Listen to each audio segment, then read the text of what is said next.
What's up, everybody? It's Tim from Timber Ridge Gifts. This is going to be part 3 of our candle making 101 series. This is going to be the how-to video. Now, if you missed the first 2 videos, supplies and equipment, make sure you check those out. But for now, we're going to jump right into the how-to. So our first step is going to be to set up our jars. Today we're making 4-ounce mason jar candles. Your first step is obviously going to be to wash and dry your jars. We've already done that. So next we're going to set the wicks in them.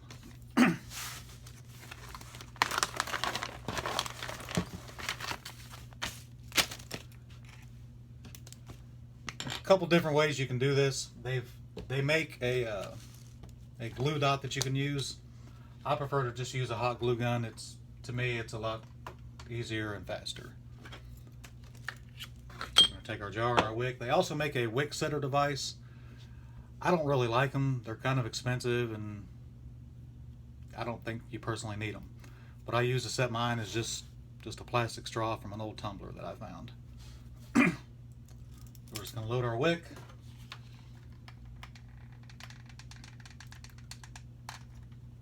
A fair amount of glue on the bottom. Center it the best you can. Hold it for just a second, let it dry.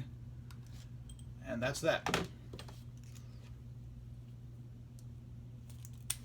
Okay, next step is going to be to use our Wick Bar to hold the wicks up.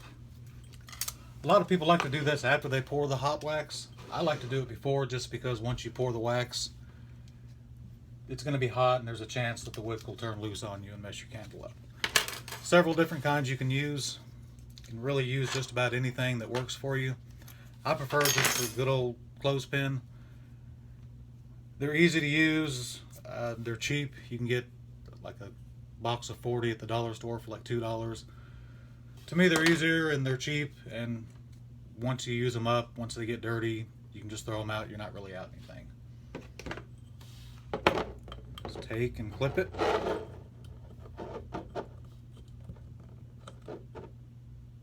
Make sure it's nice and centered and tight.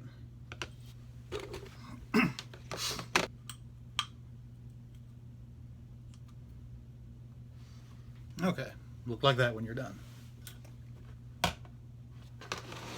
Normally you'd be done at this point with setting your wicks, but because this is such a small container, I'm going to go ahead and trim the excess wick just so it's not in the way when I go to pour.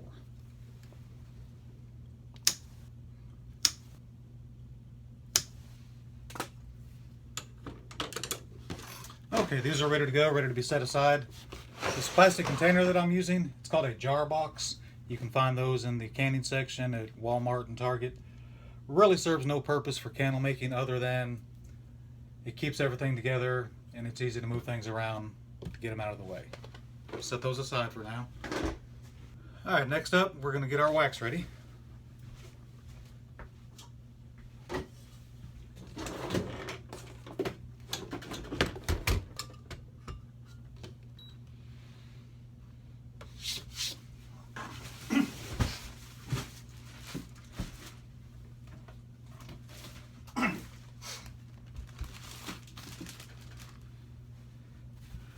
Now make sure you do the math before you start so you know how much wax you're going to use to do the volume of candles that you're going to use. For the 12 pack of 4-ounce mason jars, I already know just from experience that we're going to need 2.5 pounds of wax.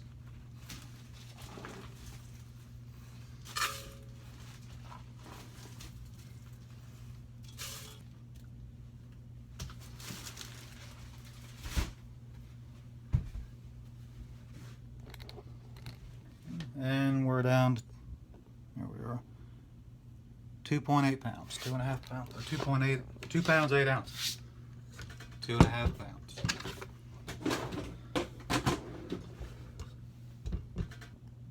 Okay, now we're just going to wait and let that melt down.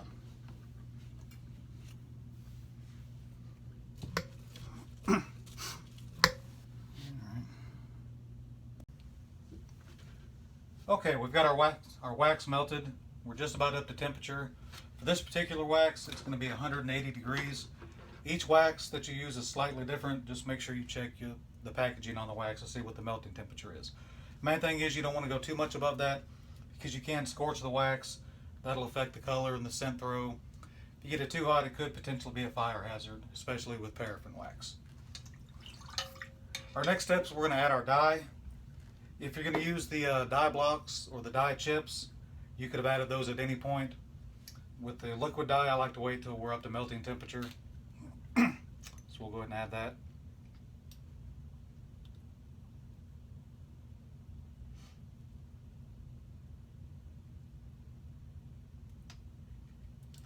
I'm just kind of doing that by memory.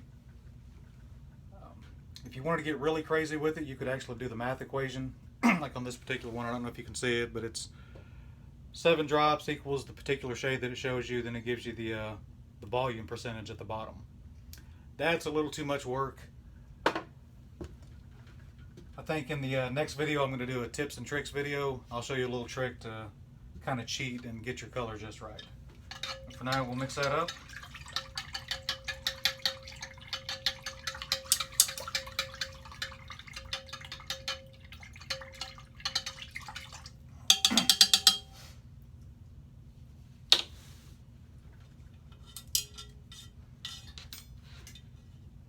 Okay, so we've got it up to temperature, we've got our dye added. Next step is going to be to transfer it to your pouring pot. If you remember in the equipment video, I talked about how some of the Presto pots that people have an actual pouring spout on it. To me, it's not really worth it. This particular one was, this was $24 at Walmart. The next step up is $35. I've seen some of the ones with the spout sell for $80 or $90 online. To me, that's just ridiculous. You can make your own, but again, it's an added expense and more hassle, and I don't think it's worth it. Basically, what they would do if they had the spout, they would just bring it to the edge, turn the spout, and fill up their pouring pot. Well, it's just as easy to transfer it like this.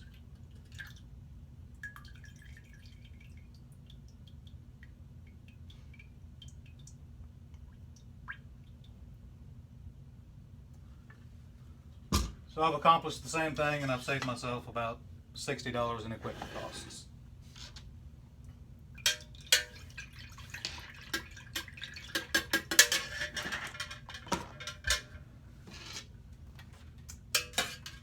Go ahead and drop our thermometer in. We really want to watch the temperature from this point on. Our next step is going to be to add our fragrance oil. For that, I'm going to go ahead and get my scale back out.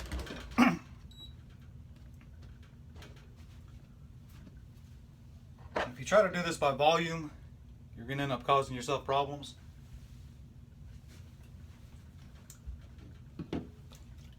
Because the weight of the liquid fragrance oil is going to be different depending on the scent. So it's best to just measure it by weight. Especially with like a lot of your fall scents, they're actually going to be a heavier oil. So you're going to end up adding less than what you actually intend to. Make sure you check the packaging that the wax comes in. It'll tell you the fragrance load that particular wax can hold. I'll explain that in a later video. I'll show you the equation in the tips and tricks video that I do. But basically for now, I already know that the Golden Brands 464 can hold a 12% scent load. So I already know in the equation, I already know that that's going to be 2 ounces of fragrance oil per pound of wax. So we'll go ahead and measure that out.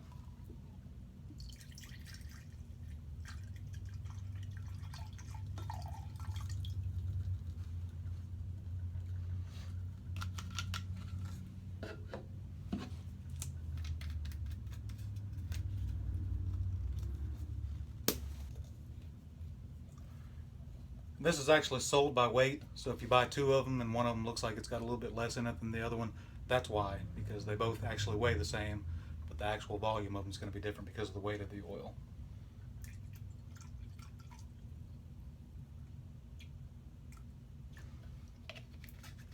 Okay, we've got our 5 ounces measured out.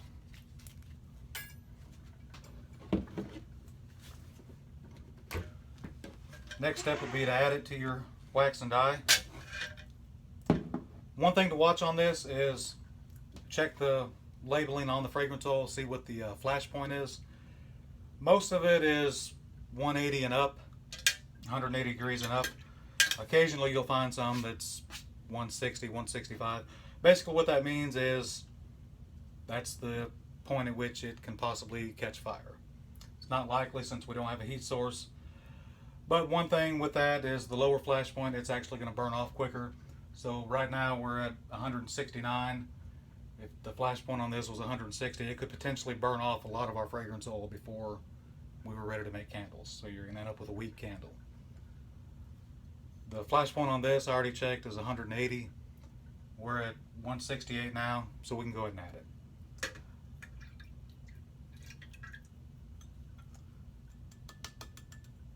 I usually like to add around between 165 and 170, provided that it doesn't have a really low flash point. Go ahead and mix that really good.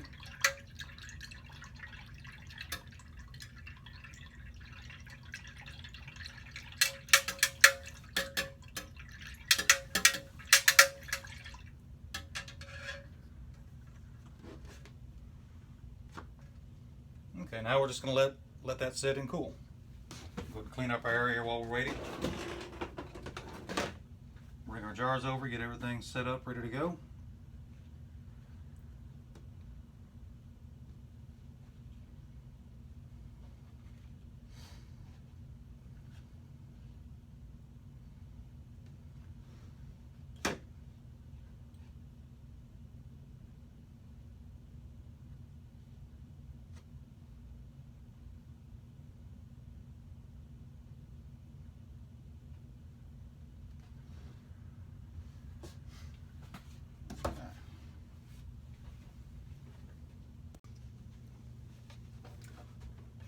Okay, so we've got our wax cooled to temperature.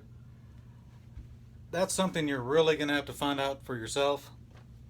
Each wax packaging, it'll tell you the pour temperature, the recommended pour temperature. And if you were to check 100 blogs, you'd get 100 answers about what temperature you should pour at. It's really something you just have to trial and error, see what works best for you. For me, I like to pour the 464 around 140.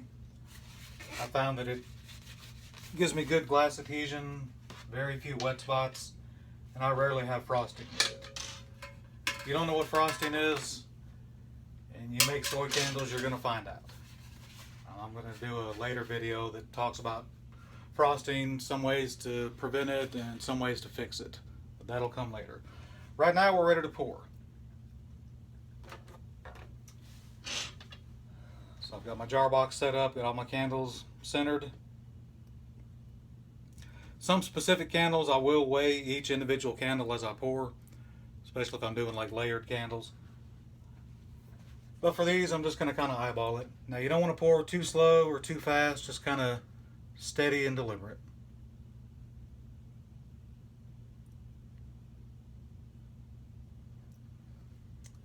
I just kind of eyeballed it about to the volume that I wanted it. If you get it too full, there are different ways you can fix that. I'll show you those in the tips and tricks videos. But for now, we're just going to load these up.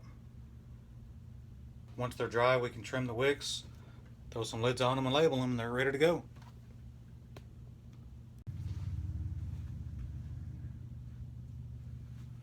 Okay, those are dry and they'll be ready to go in a few hours. Finished product's going to look just like this. Well, hopefully this series was helpful. If you liked it, go ahead and feel free to leave it in the comments. Stay tuned for the next video. It's going to be a tips and tricks video to show you how to fix a few things, how to take a few shortcuts, that kind of thing. Make sure you check out Timber Ridge Gifts on Etsy, see what we've got to offer, and stay tuned for the next video. Thanks, y'all.